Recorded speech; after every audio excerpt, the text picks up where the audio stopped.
Cheese! Cheese! Hey! We are live. We are live. We are live. Did I say welcome to the main event? Run that thing back, brother. You mad? Oh, man. Behave before you talk about what I'm talking about, yeah? Disclaimer! Run that thing back. Nah, man, stay there in your corner, man. Run that thing back, fam. I don't want to hear nothing from you. We are live, guys. I'm Sam, Mr. Blitz Tech. Revenue GS. Show one further to Cyber Nerds. And welcome to some nerd banter. Today we've got Marvel Legends, where we touch on the Tesseract. But do we touch on it, though? It's a very good question. Sam must have Me? said, I don't say touching things, so. I'm just saying, I mean, in a watch-along, you raised the question on when can the person touch it, when can they not? I always think, like, it depends on, like, the power level of said person, innit? So it's like, as Guardians, they can probably hold it bare hand. Thanos, bare hand. Red Skull, super soldiers, not bare hand. I don't think so. Get me? But then also, I think sometimes, like, from what we watched in the Legends thing, it's like right before Red Skull picks it up, they're charging it up with energy. Okay. Then he picks it up. It takes him, transports him to unknown place because he can't navigate it through his power level. He ends up on Vormir, whatever now, as the guardian of the Soul Stone.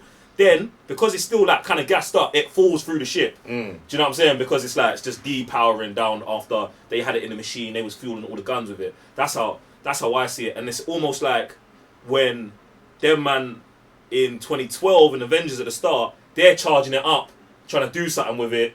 Then it pops Loki out. Do you know what I'm saying? Because they were tampering with it. And Loki, on the other side, knows how to, like, wherever the Tesseract was at that point, Loki was coming through.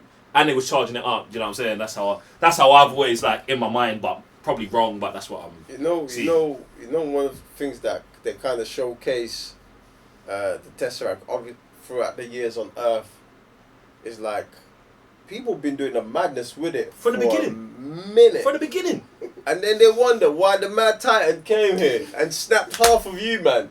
I don't... Like, bro, like, think about it, yeah? Like, what's his name? Red Skull. Tony Stark. Tony's dad. Yep. Marvel. Miss Marvel. Like, all of those things, bro. A lot of things been happening on Earth for a minute. 100%. 100%. So, it was inevitable, no pun intended, that my man came and did a D's lot. So Yeah, I think that's super legit, like, the way they've done that. Even though Captain Marvel's dead, it's sick the way they just retconned that in halfway through. And I think that Captain Marvel's whole situation with that chick creating the warp engine that gives her the power is still like repercussions of Tony's dad. Do you know what I'm saying? Because obviously Tony's dad worked with the government. right. So then obviously when he passes on, all of those government things are still there in the lab, and that's what you even see when Tony comes back in time, meets his dad.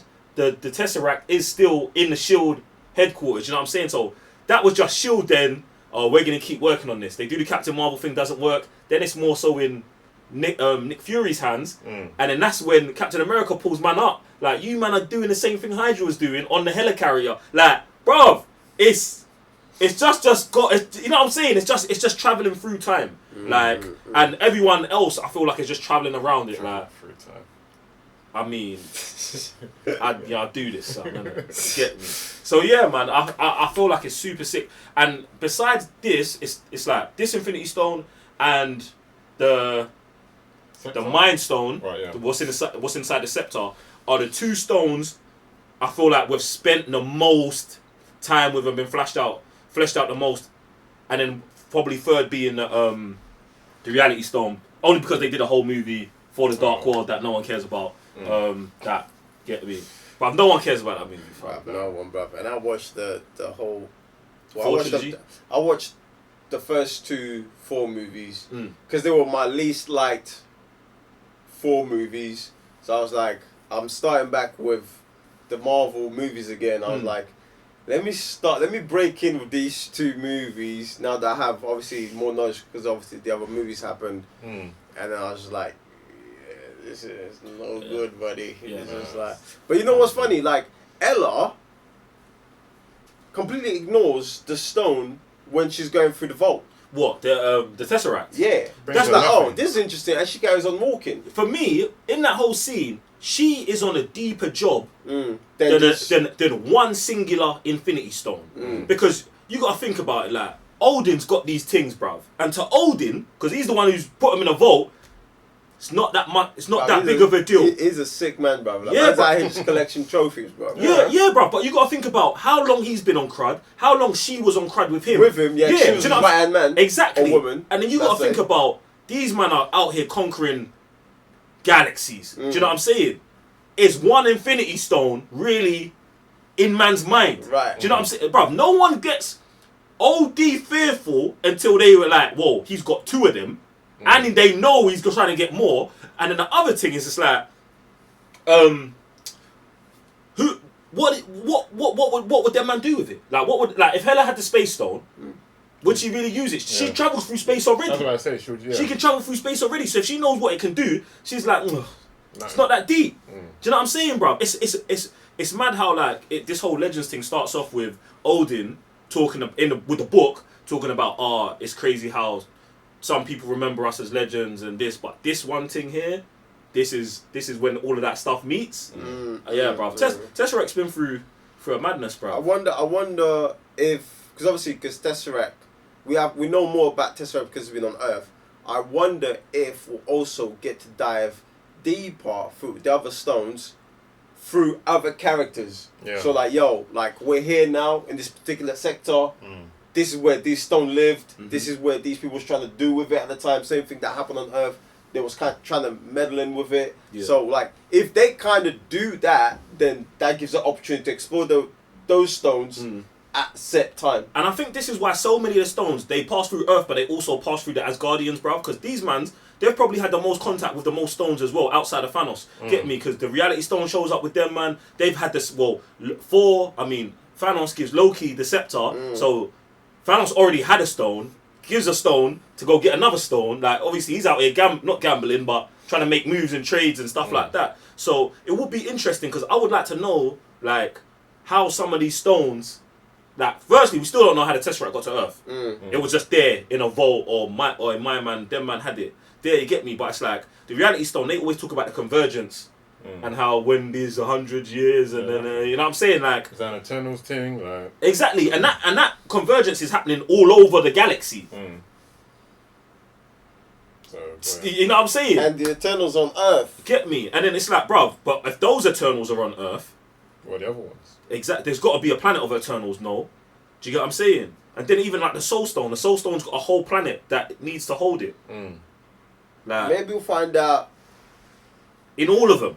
10 years from now, we'll find out the next wave of the next phases. That's it. 10 years from now, bruv, it's calm innit? But I'm just, get me. But it's, bruv, do you know how sick Marvel is? Like, we've had 10 years, over 10 years. Now imagine some next phase. We're gonna get shelled in for the next 10 years, also. Rags. And then after the end of that, bro, like, man's gonna forever be studying this thing forever, bro. What else you gotta do? You busy? You busy? You got something else going on? I'm not complaining.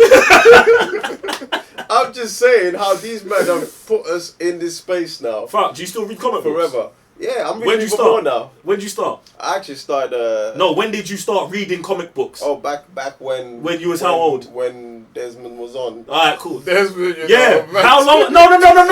Look where we're going. How long? A couple of decades still. Okay, so you're used to this format of being shelled down into storytelling over generations and decades of time. It's crazy. Bro, they read the comic books you was reading, though. Yeah. So. It's just a new format now, isn't it? It's just a new format. Like, Raven needs something new. God. You know what I'm saying, fam? We're here for it, fam. It's crazy. Nah, it's mad. Hey, I can't wait for this Loki show, though. No, for sure. Bruv. I just need more episodes like this because, like, I was mad confused about this whole Tesseract thing because when we first saw it, like, I wasn't understanding how they got, is it nuclear energy from the Tesseract for them it to be used as weapons. Yeah, that's what I thought was a mad jump. And that, for me, it's the energy. The energy from it. Yeah, but I didn't understand that. That's why I was confused about it being a power stone and then it's being used as a space stone. Oh, so okay, so I feel like if you're tapping into itself, it does, it will teleport you through space. But like they were harnessing energy. It's like if that man can only take out gamma radiation from it, that's all they're taking out. If they've got another scientist is like, well, I'll use this, and then they're getting out radiation from it, like it's a power source. Do you get what I'm saying? They're just trying. I think that's based on the technology that you've got at the time. You get me? Because obviously Tony was talking about clean energy. He was just going to use it to run the universe. I was about to say, they said it's the space stone. Isn't it space infinite? Yeah, so that's what I'm saying. So it's the infinite energy. Yeah, that's what I thought was quite mad. At the end of the day, because I was saying, like, when I thought about it, I was like, it was used for weapons. I thought it was the power stone. Then it's transporting people. Then it's like it's the space stone, but people were saying you could use it for energy. I was like, because that's you gotta think about it, yeah. So at the time, so if you go back to the first Captain America, the guy that recruits Steve, he was like the one ahead with the thing. That's why Hydra was trying to get him back. Do you know what I mean? So to them, it's like, imagine only that person had the intelligence to use in their little realm. Yeah, bruv. Do you know what I'm saying? Like, and that was one man. But and he was like that. And he was working with Howard. Yeah? And Red Skull had the other scientist as well, who was catching up to him. That's it. Yeah, like, bruv, like, there's only so much they could tap into, and obviously being on Earth, this is the best we can do. Honest weapons, clean energy, that's it. That man over there, like moving across, do you know what I mean? The universe. And that's what I find quite mad. And that's what ties even back into the Eternals, bruv. When you're like we've got these little things, and we get them, and it's like, oh, what can we do? Well, let's fight amongst ourselves. Them man out there have gone clear on everything. Like, Thanos' world was flourished, it was good, but them man didn't look past the world wars. Yeah, they couldn't. Thanos' planet gets finished. So now Thanos is like, this is never happening again. I'm doing it for everyone. I'm just saving everyone. Right. Do you get what I'm saying? It's where you're at, you're fighting the war you're fighting. And then the next brother's fighting a war higher than you. But when you're looking up, you're like, nah, that war's too mad. That war's too mad. You man are doing too much. Little did you know, 50, 60 years from now, you're going to be like, oh man, if we just... I shouldn't have said... That just confirms again that Thanos was right. Of course. Yes, man. Listen. Boy, get your Mad Titan t-shirts now. Get me. Bro, Thanos, listen. That was crazy. That was crazy. This is the whole Jetsons Flintstone thing, isn't it? Hey, disclaimer as well, though, you get me? The Cybernerds, I don't know, there's a disclaimer. Disclaimer on what? Oh, no, fam. I felt like it got mad for a second. No, bruv. It did. No, Hey, man, wait, the disclaimer is the Cybernerds are not promoting genocide and all them things there. That was it. Get me. Thanos is Thanos, isn't it? Crazy. It's all mad stuff. But guys, you know what's happening. Loki's coming around. We're going to watch the Eternals. All them things there. More Marvel coming. More DC. And all them things there. Go over to Patreon. You know what you should be doing. Wait, watching those tomorrow. watch-alongs.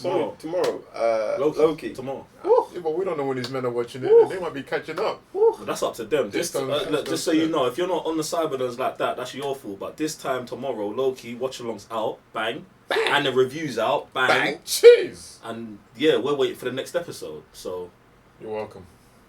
I'm Sam, Mr. Blitz Tech. Revenue GS. Show one for the Cybernerds. Peace.